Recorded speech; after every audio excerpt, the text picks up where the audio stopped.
That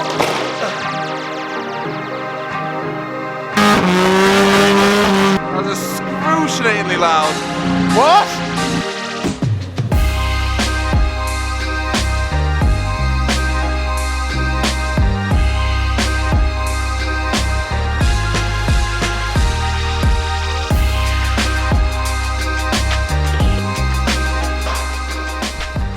Hello and welcome to another episode of Games Changers. So whilst the Corvette has been having some attention over there, so you can see some of it is kind of somewhat put together. We're back onto the MX-5 now actually. Ryan was never off the MX-5. He was kind of still plugging away. So while stuff was getting done on the Corvette, he's done all the intercooler pipes, as you can see here, all fancily done and all TIG welded up. And he's also done the water pipes. And now he is, at the moment, moving on to the exhaust. No, I'm still modifying the water pipe. So I got that completely wrong, but after that he's going to be on the exhaust. So whilst Ryan's off doing that, I'm going to try and make myself useful, and also Blaine is also going to be made useful, even though, okay. Yeah, that was a very nice, he just gave me the finger. It's a very annoying noise. Are you... Wow! So the main objective of this video is the angle kit has come for the MX-5, as you can see. But before we do that, we are going to test the sanded lock, and then we're going to put a bit of tape on the ground. And then we're going to put the new one on, and put tape on the ground, and we can see how much more angle we have gained through this lock kit. Assistant, please. Your Majesty. Ooh, I know that one, yeah. Life partner? Yeah, we ain't life partners. Let's be a life partner, Josh. God. Yeah. Down. Down. It's not on, is it?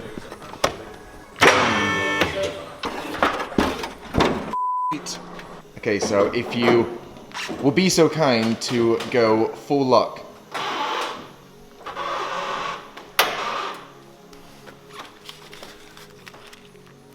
I think it's down, Josh. You gotta make sure you know.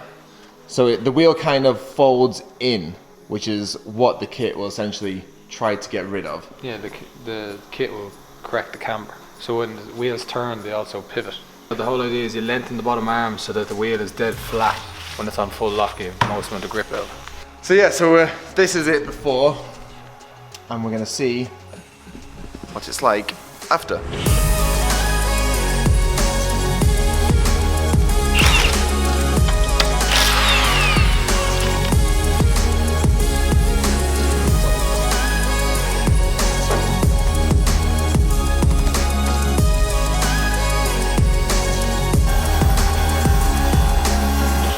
Okay, so whilst Blaine does nothing behind me and pretends to take out the steering kit, are you doing the finger again?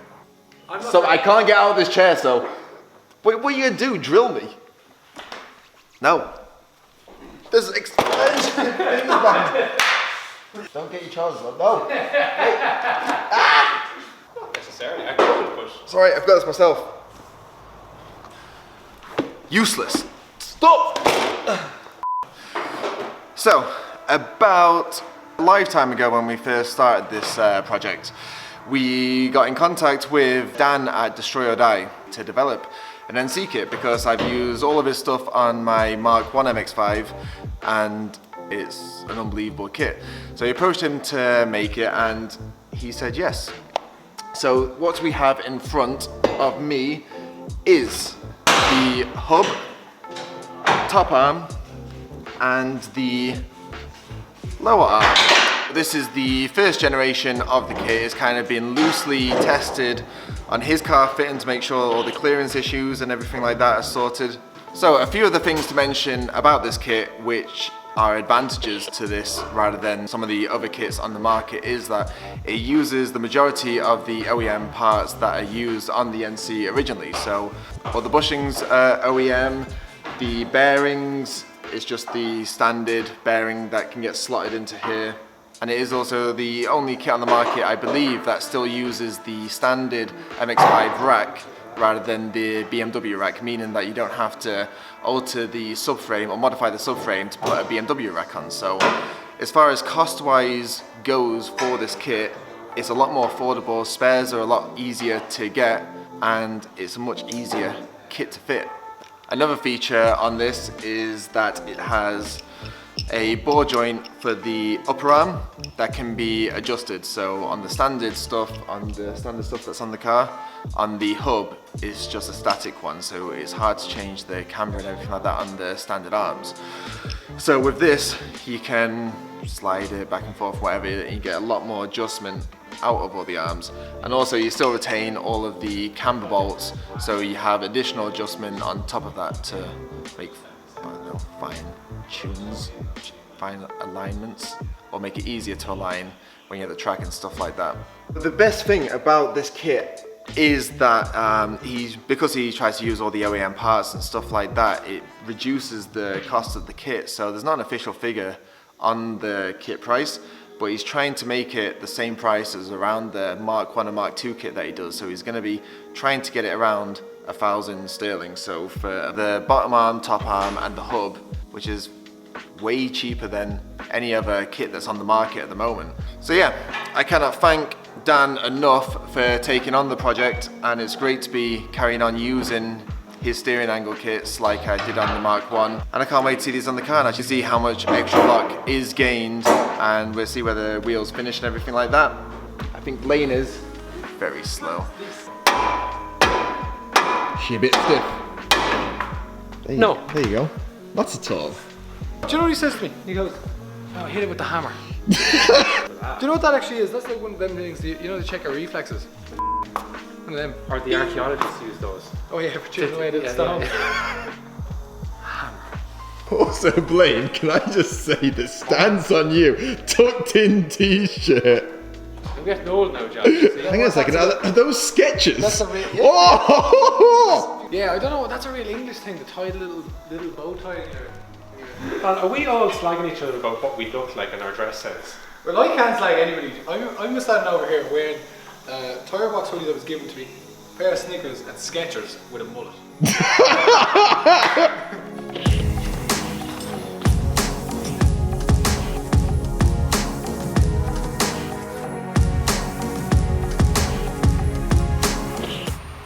So we had problems pressing out the bearings and everything like that. I think we're just going to go with new bearings now and tomorrow. Another thing is, we completely forgot you use Mark 1 MX5 ball joints for the bottom. So as you can see, the arm is in, but the bottom is not connected. So we're going to pick some of them up in the morning and we'll get these fitted, and then we'll be able to see what the angle and everything of this kit is all about.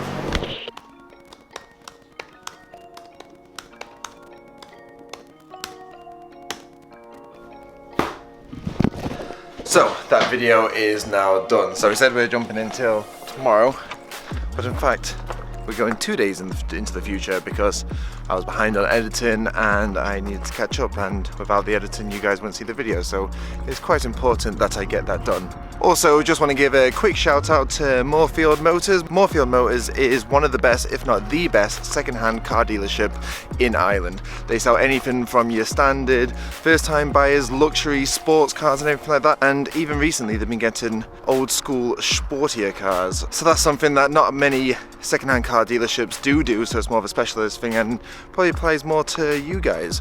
So go check out their website, moorfieldmotors.ie, and check out the full range on the website. What on earth is on the front of Dave's car? These letters are just popping up everywhere, I see. So, terms and conditions for this said wheel bearing, because we couldn't find it anywhere else and one of your friends sourced it. We had a few conditions. So, first condition is he gets a shout out, so Shout out to Simon Whelan. Simon Whelan, Parked for cars, Walkinstown. absolute ledge, apparently called Simey to his friends. Simey. They call him Simey. And also a hat, so we have a Drift Games beanie available on the Drift Games shop.life.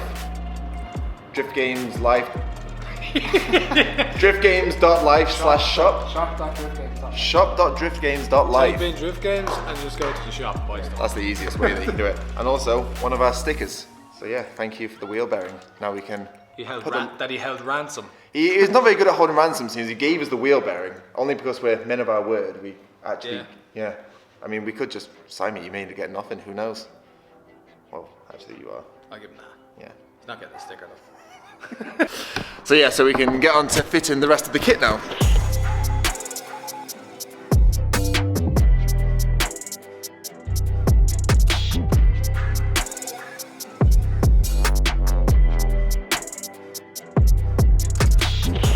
Okay, so I'm taking a little bit of a break of that because, well, I'm not sure, I'm not the best mechanic and I'm just not doing a very good job of it, so I'm taking a break. Dave's arrived here with, I'm not too sure if I can say this, but another car, so yeah. That's what we needed more of. What have you done, Dave? I got bored. I mean, some people when they're bored, they go swimming, go for a run, go out somewhere, have a drink. Dave seems to buy cars. Look at this. So, we got a call from Mondello and they wanted to come in and chat about when the new Drift Games Drive and Bashes are going to be coming back after the restrictions lift. And then I thought to myself, I really want to do the Drift Games Bashes this year. I want to get my seat time in. Then I realised that I used to have cars that were quite easy to run, and now I realise that I have two cars that are absolutely outrageously expensive to run. So I said, instead of doing one day in the Corvette and the Mustang, which is what they would cost me, I could actually buy a missile car and go have fun and not care. So your other cars are unreliable. They may break, the upkeep is quite big.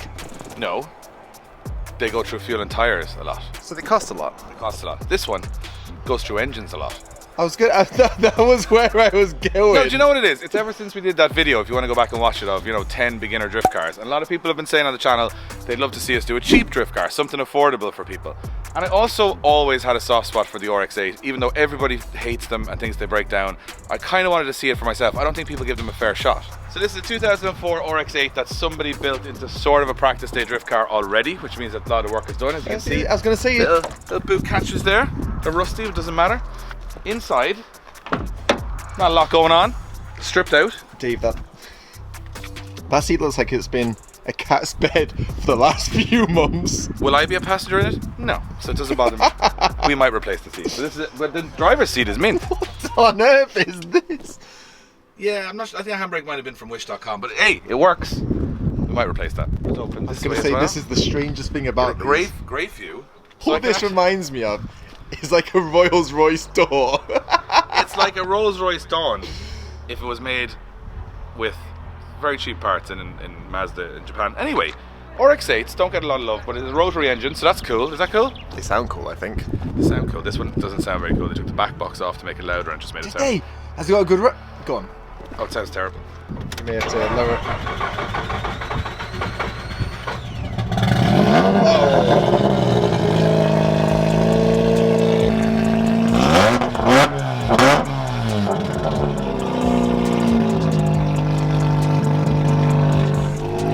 That's how loud it is. 240 horsepower. It's got one fancy part.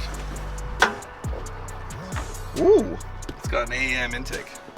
Look how far back the engine is. Yeah. What I'm going to show you now next is follow me, Josh, because I've got some jazz. It's now the catchphrase. I'm going to use it. The sticker is in production. A sprinkle of jazz is coming to the RX8 in about 30 seconds time. Oh, we almost walked past them. Here we go.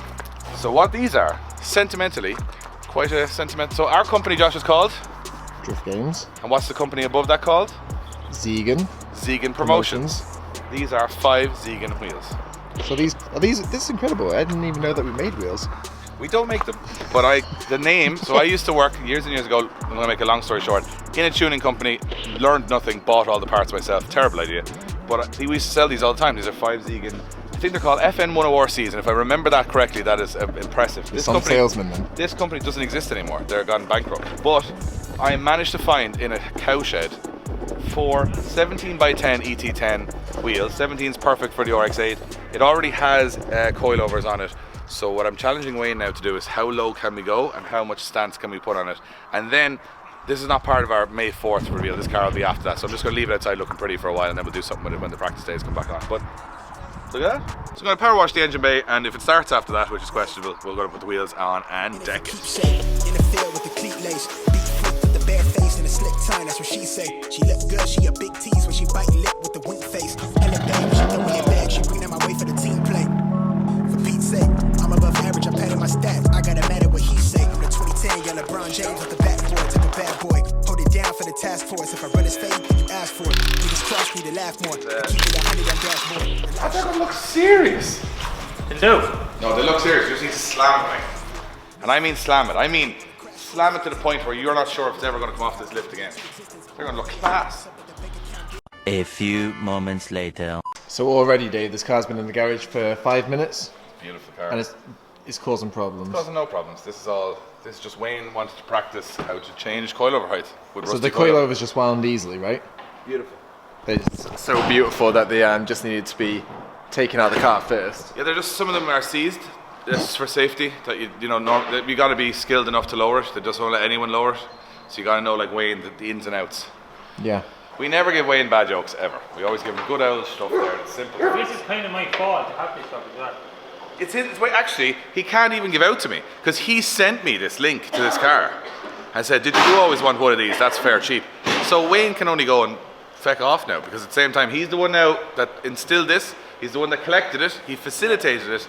And He's a facilitator He's a to you. facilitator of my magic. And then he goes that I knew I was going to lower it. He knew I was going to put wheels on it. So he's exactly where he should be at this stage. So I'm not even sympathetic at all.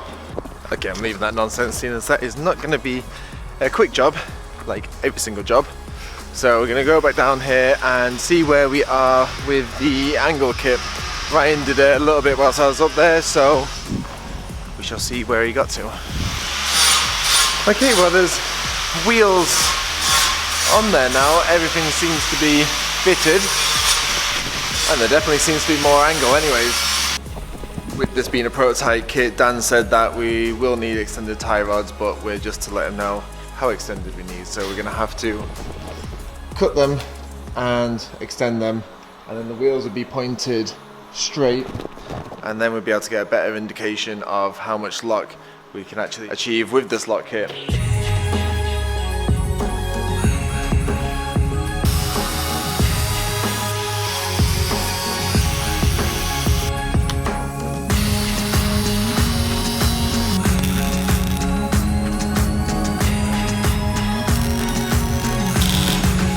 Is it good to mention this isn't the way that you would like to have done it? Absolutely not. Sure. It'll do for mock-up purposes.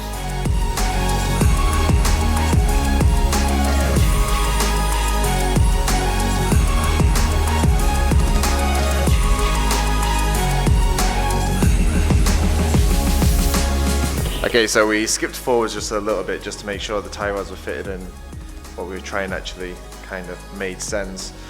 But as you can see from the masking tape that we put on the other day, that there is a fair bit more lock than what there was in the standard arms. And saying that, the standard arms did actually have quite a bit of lock in it already. Saying that, there is a few ways that we're kind of thinking where we could possibly get a bit more lock out of it, which Ryan is going to explain better than I am. Yeah, so at the minute the wheel's hitting the top arm at the back here. It's rubbing on there on full lock. Yeah, so this arm, like there's a massive space here for the shock, which it doesn't need to have. So we could narrow this arm a good bit. We could put a small notch in it. And also put the wheel the other way. It's actually, the only thing stopping the wheel is it hits the tie rod. So we need to run an offset rack spacer. So if you look at directly down, the idea is you want to try and keep your tie rod as straight as possible. But yeah, so if you put an offset rack spacer, probably like a 20mm one, that'll straighten that up nicer. It means the wheels should return back in your hand better. Like realistically, this kind of lock is completely acceptable for drifting, and you can probably do everything that you need to do. The only thing is, if you get into a bit of trouble, that's where you kind of need the extra bit of lock. Yeah, just a small bit of tweaks here and there, and that's what development's kind of all about. Like at the end of the day, it gets made on a computer, put on a car, and that's when you find out what needs to be changed. So wrapping up the MX-5, going away from this. Great job by Dan at Destroy or Die for really making this kit in an unbelievable time frame, and for the first generation of this, it's incredibly good. And honestly, can't wait to drive the car on the kit and drive the car in general actually. Right, so we're going to move away from the MX-5 today, seeing as that's kind of boxed off, and rumour has it, over in the other shed, the RX8 has been lowered and new wheels fitted. In the time that so we both have a Mazda being worked on here, and the time that you've been in there messing around with your angle kit, I've just created an absolute masterpiece here. I say You? I mean, basically, me and Adam were there for technical advice, for customer service, support, motivation, and generally avoiding Wayne having a mental breakdown because the coilovers were seized, but he unseized them. And now the moment is here. Josh, look at this. We have no idea what ride height we've set this to either. It's just as low as it'll go. Oh, right. Oh, it's still going. Oh, that's good. That's all right.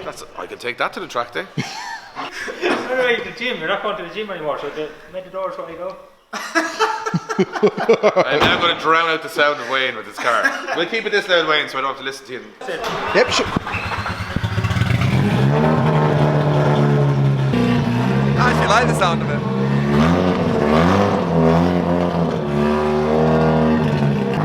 Before this video ends, we are going to convince him to do a burnout.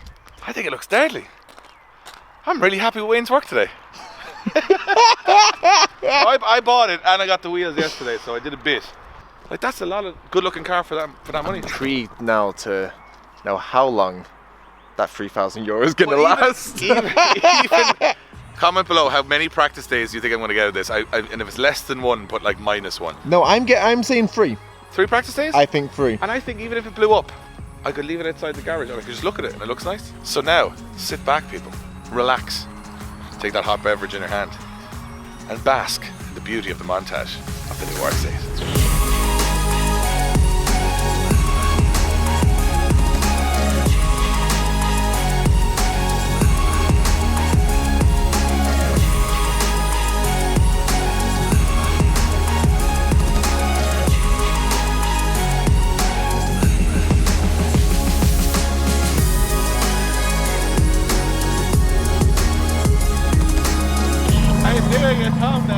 Okay, so we got the thumbnail. This is the thumbnail. There's one more thing to find out. If you're thinking what I'm thinking, you're thinking, then we're both thinking the same I'm thinking thing. what you're thinking what I'm thinking. Burnout. Will it do a burnout? We have a small slab. It's a little slab. The crowd is rising. Here goes nothing.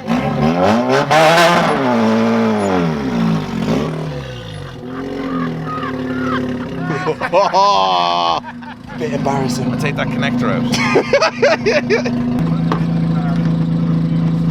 There you go. I have now got traction control lights on the dash. There you go, that's what you want. Right again.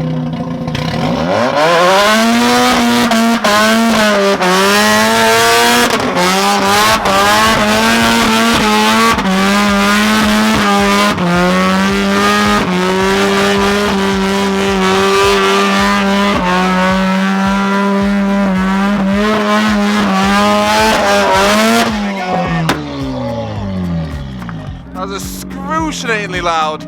What? What a machine. So yeah, taking that plug out has made a massive difference to burnout abilities. It sounds great. I can't hear. It's a bit too loud. It's never going to pass the regs in Mondello. But we got to quiet. Next step, put an exhaust in for Mondello. Need an exhaust, front lip, and then I'm just going shredding it. I'm not actually doing too much more with it. I need the seat to be back a little bit, would be lovely too. So we'll do all those little bits. I'm looking forward to it. This is going to be my missile. I'm going to go have some fun. What do you guys think of the RX8? Will it survive a practice day? Let me know in the comments. How do you take care of one? What's the story with premix? How does anything work? Am I turning it on and off? Should I rev it up before I don't know. Let me know in the comments if you're a rotary head. We want to know a little bit more about keeping them reliable. We hope you enjoyed the episode. We'll see you on the next one. Remember to grab some merch from the Drift Games shop. I can't even hear myself breathe or think in this car. But we'll see you on the next one for more madness from the Drift Games vlog.